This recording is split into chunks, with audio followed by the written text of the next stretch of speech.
I got 100 mobility, recovery, discipline, and strength all on the same armor set. Here's how I did this completely solo and how you can work towards this for yourself. I'm Marshix and I make Destiny 2 guides for solo players. Like the video if you like the video. To achieve this, you'll need armor that not only has a high stat roll, preferably 60 total or higher, but it also needs to be in your preferred stats. And there are going to be a few more factors that I'll mention in a minute. And of course, everything will be the same if you're only going for double or triple 100s. So when you're searching for the perfect armor, try to keep an eye out for the ones with spikes in your chosen stats, and make sure the other stats are as low as possible to avoid wasting stat points. As you can see, I have the minimum possible resilience and intellect on most of my armor. I went with these stats in particular because resilience doesn't matter too much in most PvE activities outside of the Titan's Barricade regen, and intellect was recently changed to give more super energy off of damage and less off of your intellect stat. Everything else has a significant difference compared to the lower tiers. Because there are literally millions of combinations of armor, you'll probably need quite a few pieces of armor with high stats before you find the perfect combination. I ended up collecting a few pages in my vault before I got the right spread, but if you're lucky, you could get the right armor in as little as 4 activities. So how do you get this high stat armor? You can farm these through raids and other high level activities, but as you can see from my armor set, none of this is anything special. In fact, all of this was earned from activities that can be soloed.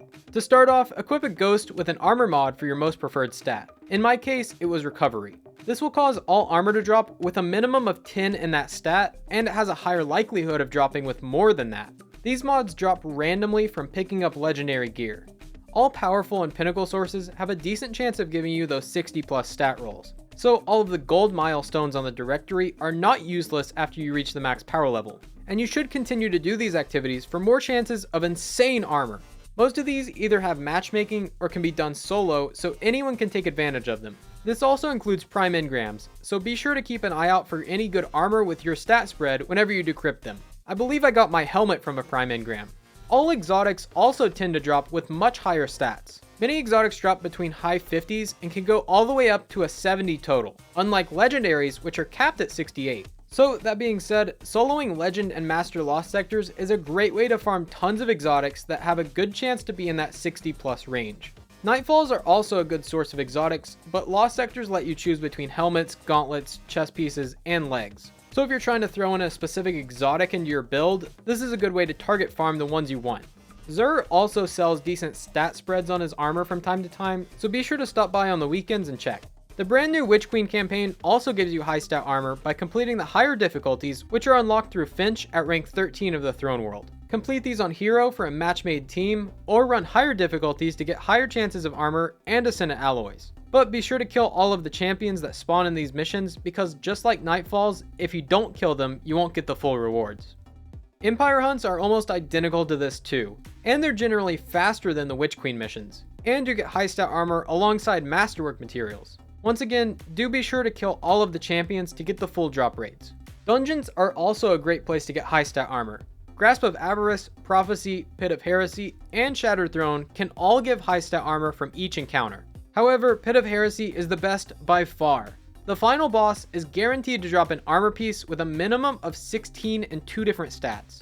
This means you're almost always going to get a top tier piece of armor. Keep in mind your ghost mod will also cause it to drop with 1 high stat, so you'll most likely have 3 big spikes on 1 piece of armor. I actually have solo guides for each of these dungeons, so after this video, if you're interested, I'll link them down in the description. Particle deconstruction no longer exists, but the loadouts in those videos are still very solid for those dungeons.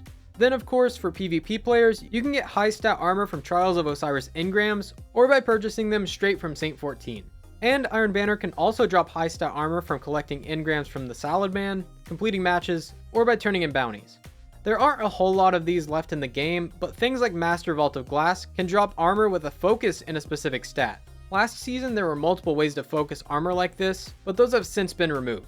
I find it likely that more will be added throughout the year, so keep an eye out for new activities that drop these rewards. But that being said, you can further manipulate these already focused armor pieces using ghost mods. If you have a ghost mod to increase a second stat, you can force 2 spikes of your choice. There is an exception to this though. These 2 spikes must be in 2 different stat groupings.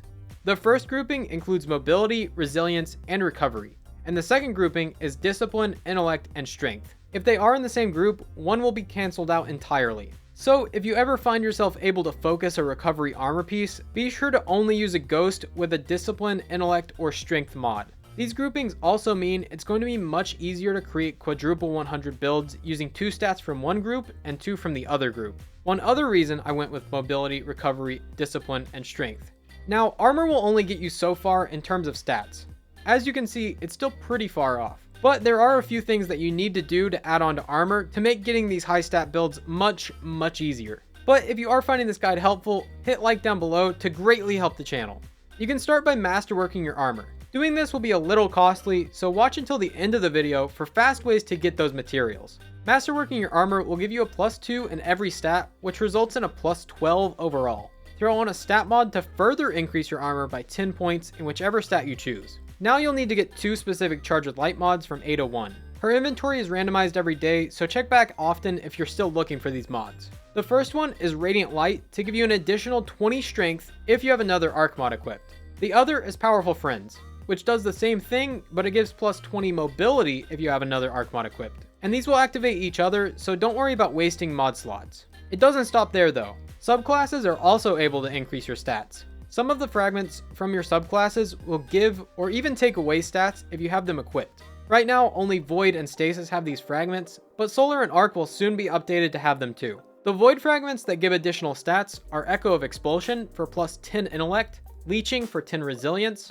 Domineering for 10 discipline, Dilation for 10 mobility and 10 intellect, Instability for 10 strength, and Obscurity for 10 recovery.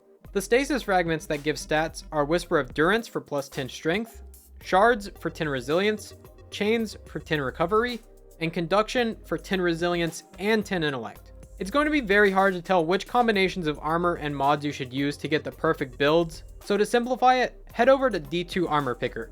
This website will let you filter which armor stats you want to get, and it will tell you which armor pieces you should wear, which mods to equip, and which fragments to use. It even factors in masterworks before you actually spend resources to masterwork your armor in game. And it will try to avoid wasting stats on ones that you don't want. If you are able to make triple or quadruple stat builds, it will tell you which possible combinations you have at the bottom. When you find the correct stat spread, just copy the dim query and paste it into the dim search bar. This will highlight the exact armor you need to grab. This makes finding your best armor super simple. If you are not able to make a build with the stat spread that you want, just keep farming the activities mentioned before and collect a lot of armor with varying stat rolls. You'll eventually get armor pieces that complement each other and allow for those double, triple, and even quadruple stat builds. Now, as promised, here's how to easily get enhancement cores, prisms, ascendant shards, and ascendant alloys. Oh wait, you'll have to click on this video to learn more.